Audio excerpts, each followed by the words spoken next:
action. My name is Frank, and this is the story of my family.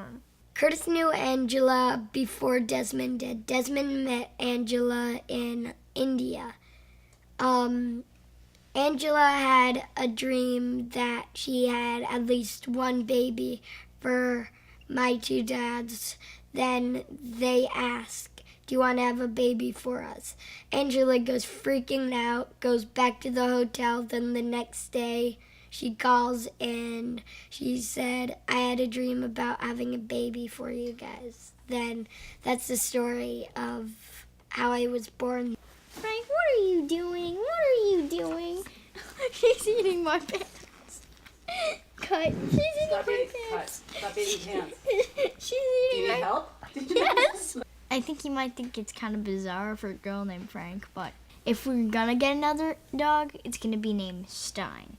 So we can go Frankenstein, Frankenstein, Frankenstein. You want to play something on the guitar for us Sure. before we bring in? If we have permission. If we have permission. We have permission. We do? And if we don't have it, we'll get it. Play something.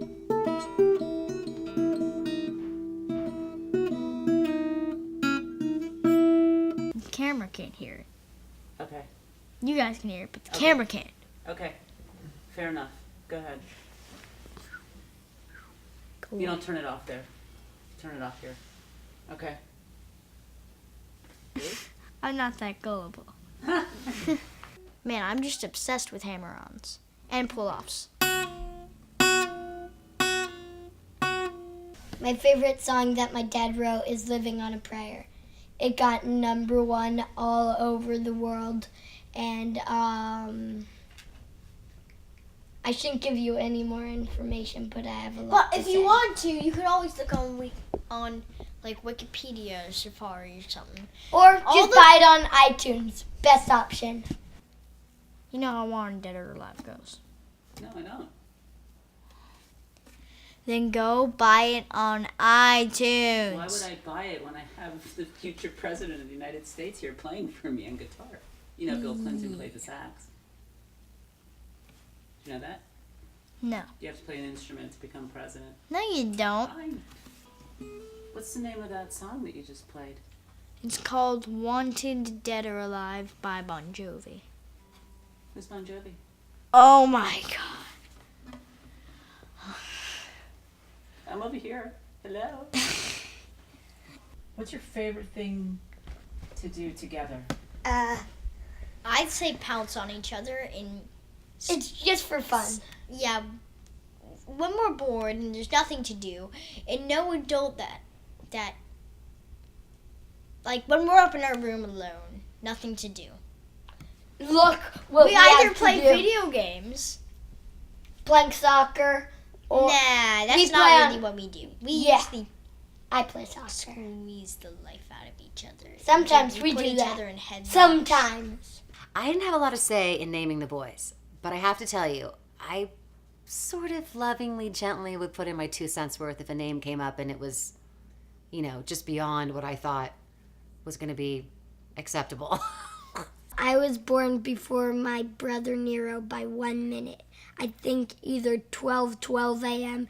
or 9:12 a.m. Then Nyro was born either at 9:13 or 12:13. I can't remember. The best part about being pregnant for me was I had 2 neurotic gay men granting my every wish and desire. I mean, it was a C-section, so it was a little bit like pulling babies out of a turkey carcass. But Roman seemed like he was an old soul that had existed, you know, for millions of years. And Nyro seemed more like first lifetime, no baggage. I knew that Desmond was there for the boys, and one of my first concerns was for Angela. And she was kind of like, hey, what's going on? Whoa. And so I went around, after I saw Roman coming out, I went around and just kind of stroked her forehead and was there for her because I knew I had a lifetime to be with the boys. Literally, they had become my family, and they were taking care of me in this, probably to the date, was the most amazing and vulnerable experience I've ever had in my life. So they became my anchors. If I didn't love Desmond and Curtis as much as I do, I wouldn't have taken this journey in the beginning. If I wasn't as loved by my family and my parents as I am, I wouldn't have taken this journey.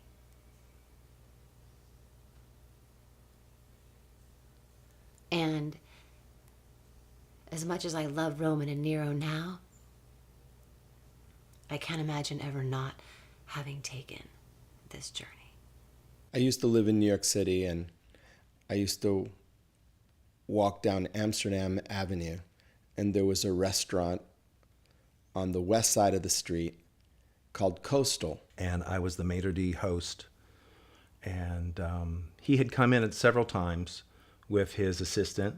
And every time I walked by, I'd see this kind of blonde god in the window. I guess he was working there. And I remember he had come in with Alice Cooper, the first time I really remember him coming in. And I, went to take his credit card to swipe it through, and I looked at the name, and I said, Desmond Child, huh. It really it resonated. We sort of motioned for him to come over and sit down. And pretty much I had Michael Anthony talking all the time. Michael Anthony was the one that was doing most of the talking, and Desmond just kind of sat there smiling and nodding. And I was just looking at him. Michael calls me the next night or the next day to ask me out to go out with Desmond. He agreed, and it was one of those kind of dates where there were 10 other people also. We went to a restaurant, and I had been always on a spiritual journey. And so he talked about seeing the world and seeing life, and it just, he twinkled, and he, it just was amazing to me. It was all very quick. I had just moved to Los Angeles, and pretty soon I got him to move out with me, and we've been together ever since. That was 22 years ago. Curtis's mom finally came out to California to meet me and visit us after a couple of years of us being together. And his father didn't come along. I think it was just all too much for him. And so she brought her sister, Aunt Grace, and they stayed with us. And it was a bit of a culture clash. I'd be on the phone, screaming, cursing, and doing business in the entertainment industry. It's not kind of very genteel kind of business to be in. And suddenly she turned to me and she said, Desmond, we're going to have to do something about your language. And I was like, oh my God. It was like, that's me. I just curse all the time. How am I going to not do that? But I learned to curtail it around her. I remember when I brought Desmond to meet my grandmother. She was very nice to me. Then when I went to say goodbye, she made everybody gather around and hold hands into a prayer circle. And the first thing she said was, I'd like to say this prayer in order to bless our president, George W. Bush. I thought she was going to pray for me. I haven't talked a lot about my father because a lot of my life, he was an enigma. He was he was the stony, quiet presence, a strong presence. But in high school, when I did Pippin, and when my brother and I did Man La Mancha, my dad was there every night with a reel-to-reel audio recorder. Every night. He'd sit beneath the light tower and listen to and record it every night. And I wonder, why would this guy who grew up on a farm in southeast Missouri, whose father was killed in a tragic train accident, have such an affinity for music theater? And I don't know if it was music theater or if it was just the fact that his kids were up on stage. And in my dad's last days, I was fortunate enough to be able to go and be with him when he went through one of his last treatments for his cancer. And it was one of those soul transfer moments that I just saw in his eyes, that he was so grateful that I was there for him. And he made the point of also saying, you know, Kurt, I got such pleasure seeing you up on stage, all of you boys. I got such pleasure seeing all of you in your concerts and your music and that was it for me. I mean, I just, you know, he may not have been able to share his emotion readily, but he was there. I think that there's something that's been bugging me, which is like,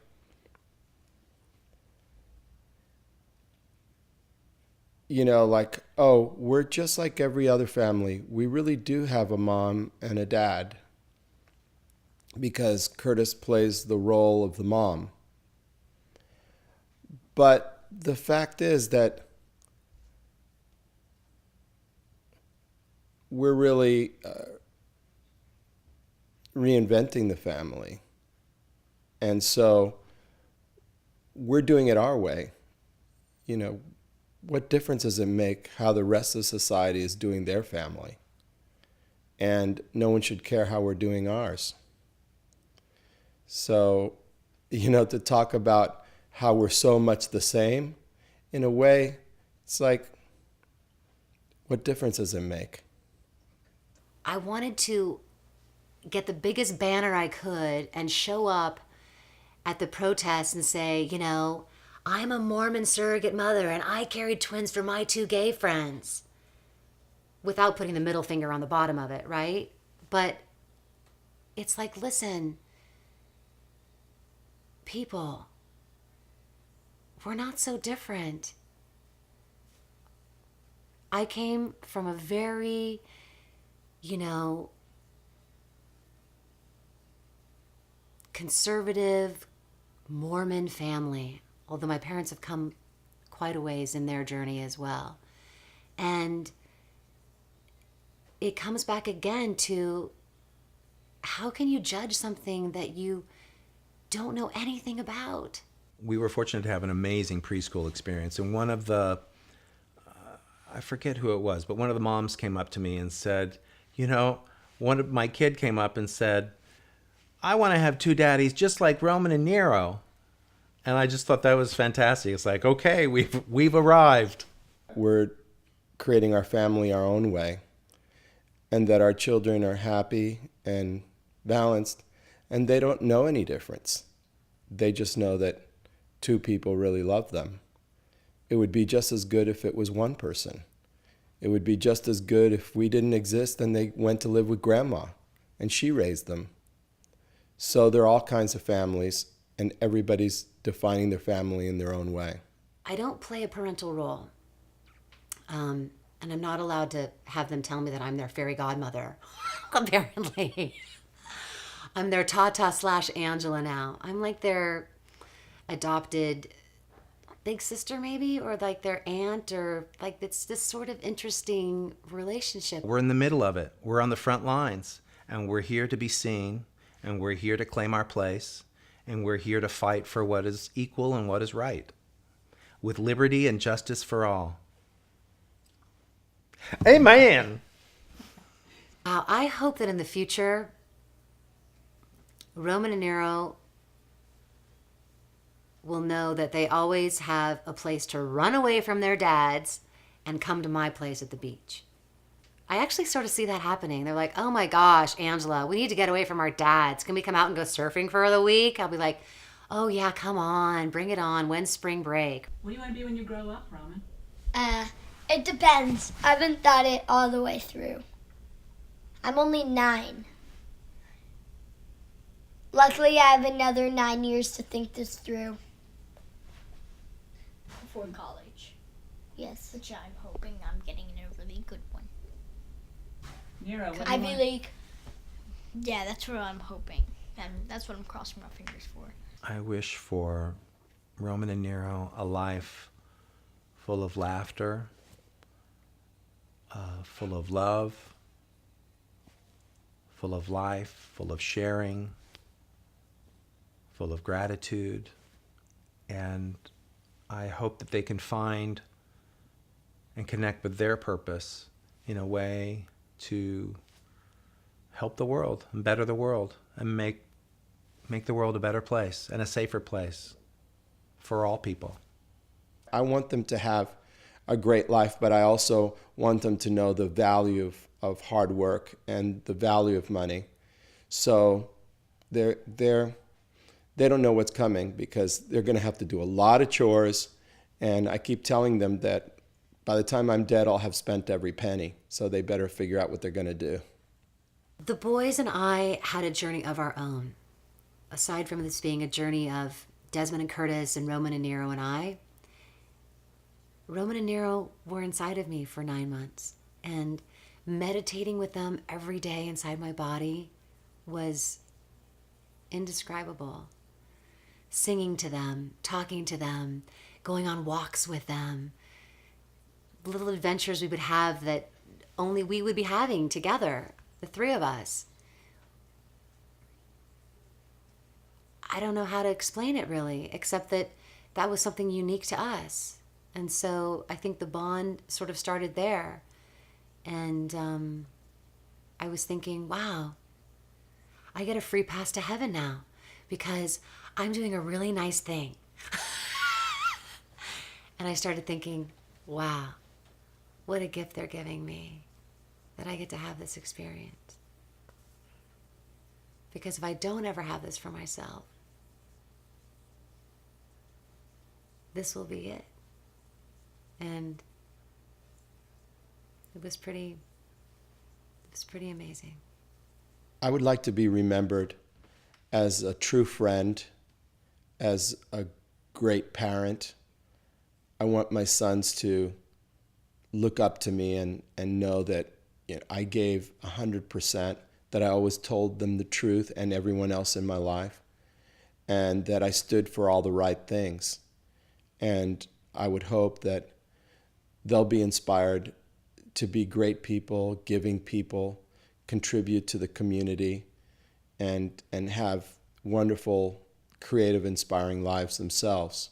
Hi, my name is Roman, And my name is Nyro. and this is the story of our family. Mine too, because we're twins, duh. So, yeah. Okay, I get to eat. You're not supposed to say duh because we're twins. They don't know that. So you can't say duh. Well, now they know that. No.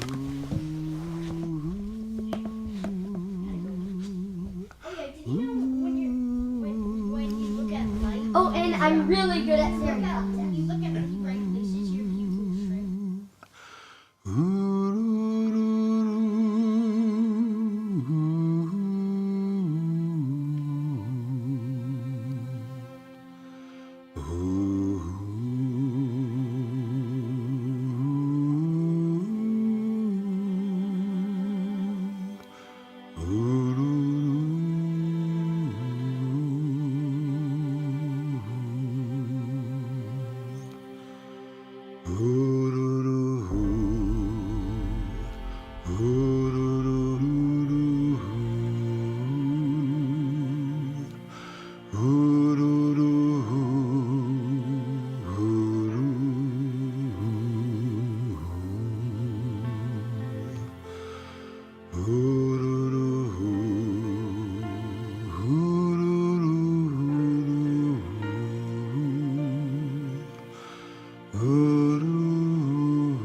That's what I would sing to the boys when they went to bed.